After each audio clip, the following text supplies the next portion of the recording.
and it's like putting a plaster, putting a Band-Aid over a volcano. And guess what's going to happen? It's going to explode.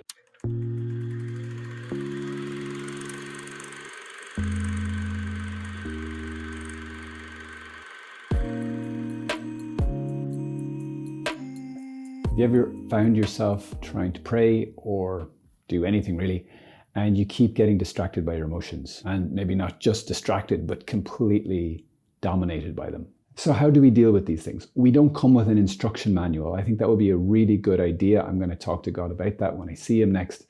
Why don't you give an instruction manual with us when we're born? Because just the emotions, they're so tricky. I find it very helpful to write it out, to almost give it its own voice. So let's say it's anger. It's like, oh, wow, you're really angry right now. Tell me about that.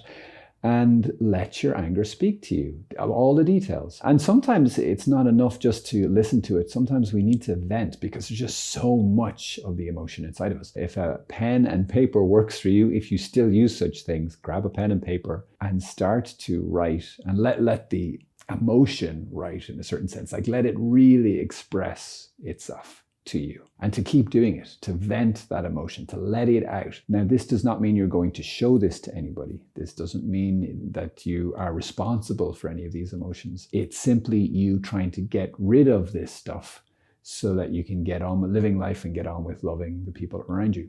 But sometimes what's going to come out is really strong. It's going to be really negative. Like, let's say someone's really, really hurt you. So you need to vent like serious amounts of anger and hatred.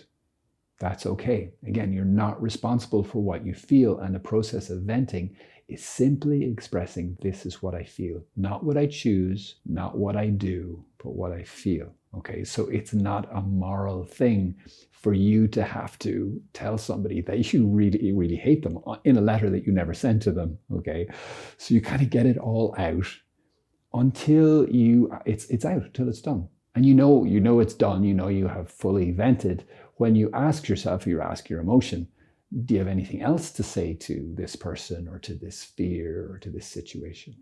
And when you're sincerely able to say, no, I don't have anything else to say, then you vented. Bingo. For Christians, a big issue is, we feel very much that we have to forgive people when they hurt us, which is true. Jesus says that a lot. And it's a very, very good and a very healthy thing to do. But sometimes we try to forgive people before we've actually been healed in our heart. There is a forgiveness that we need to give as a choice of the will. So you go to confession, you say, so someone really hurt me, and I have refused to forgive them, and I'm really sorry. So you say sorry for that. But that does not mean that the emotions, the hurt emotions, the angry emotions, all those, that they're going to go away. So we can sometimes get confused. And to try and pretend like those emotions should go away as soon as I make this decision to forgive, that's just not realistic. And it's like putting a plaster, putting a Band-Aid over a volcano.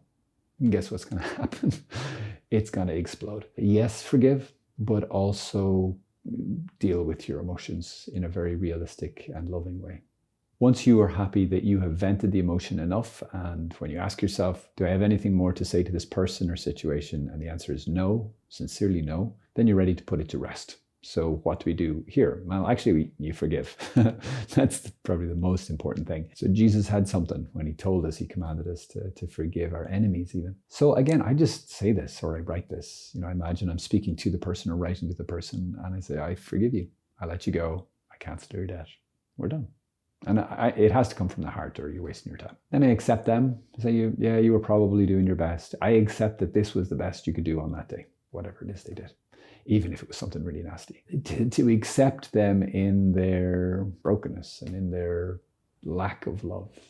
That's what I do. I surrender then to the situation. I surrender to the fact that it happened. I stop trying to fight it or change the fact that this happened in my past, this hurt. My own lack, maybe I got stuff against myself, my own weaknesses, my own trying to escape from my fears, etc., have led me into a place that I regret. So I just surrender to the fact that happened, and I speak that out. Then you're ready to let go of the emotions. So you can get to the point, I can even say then, so what that this happened? You're really free if you're able to say, do you know what? So what that this happened? That's where you want to get to, so that the emotion has no grip on you anymore. So that memory has no grip on you anymore. So you're able to really let it go and let all the associated memories go. So it's very important to get to that point of being able to say, do you know what? So what that this happened? Once you're able to say that, then I sometimes, if it's a specific person I can identify who's hurt me or whatever, I will imagine them in my presence, and I'll imagine giving them a hug and telling them I love them, and then I'll imagine them walking out of the room, and that just seems to bring a bit more closure to the whole thing. And there you have it, dealing with emotions. Now, sometimes some really serious stuff has happened in our lives. It's good to be able to deal with some of that yourself, but sometimes it can be really helpful to have help, a professional, so a counselor or a therapist. And there can be a lot of stigma around that stuff, especially for young people. And I just want to say, like, I've gotten therapy myself, and I highly recommend it. You go and talk to this person who is really interested in you and wants to hear all about you. It's great. And as you talk to them just about your history and your past, stuff gets healed, stuff comes up, and they'll also be able to give you great tools for dealing with it, even beyond what I'm talking about today. So if that's something you think you need,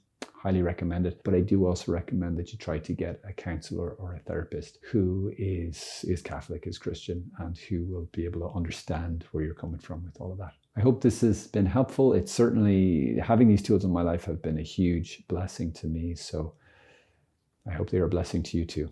God bless.